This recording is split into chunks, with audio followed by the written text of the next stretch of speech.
എണ്ണ കിടന്ന് മുരിഞ്ഞുകൊണ്ടിരിക്കുന്ന നല്ല തിരുവനന്തപുരം സ്റ്റൈൽ ചിക്കൻ ഫ്രൈ, നല്ല ചൂട് പുട്ട്, ചിക്കൻ കറി റെഡിയാവുന്നുണ്ട്. ഇതൊക്കെ എന്തിനാന്നല്ലേ അത് പറഞ്ഞുതരാം, വഴി മനസ്സിലാവും.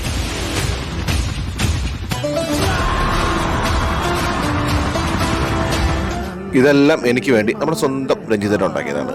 ഈ കറുത്ത ടീഷർട്ട് ഇരിക്കുന്ന ഇദ്ദേഹമാണ് നമ്മുടെ രഞ്ജിതേട്ടൻ. അതായത് എനിക്ക് വേണ്ടി ചിക്കൻ കറിയും പുട്ടൊക്കെ ഉണ്ടാക്കി തന്ന നമ്മുടെ സ്വന്തം രഞ്ജിത് ബായി. നല്ല ചൂട് പുട്ട് നമ്മുടെ ഇലയിലോട്ട് വെച്ച് ഒന്ന് ഉടച്ചിട്ട് അതിനകത്തൊരു ചൂട് ചിക്കൻ കറി ഒഴിച്ചിട്ട് ഇങ്ങനെ കുഴച്ച് കഴിക്കുന്നതിന് ഒരു പ്രത്യേക രുചിയാണല്ലേ. പണ്ട് ഏതോ ഒരു മഹാൻ പറഞ്ഞിട്ടുണ്ട്, എത്ര ചെയ്താലും മടുപ്പ് വരാത്ത ഒരേ ഒരു പരിപാടിയേ ഉള്ളൂ. എന്താണെന്നറിയോ? ഇങ്ങനെ ചെയ്തോണ്ടിരിക്കും. ഇന്ന് ഞാനൊരു സത്യം മനസ്സിലാക്കി. എന്ത്? ജീവിതത്തിൽ ഒരിക്കലും മടുക്കാത്തൊരു പരിപാടി ഉണ്ട്. എന്ത് പരിപാടി? ഈ പരിപാടി ഊണ് കഴിക്കല്. ഇപ്പൊ ഞാൻ എത്ര പേർത്തില്ലേ, എനിക്കൊരു ബോറടിയില്ല.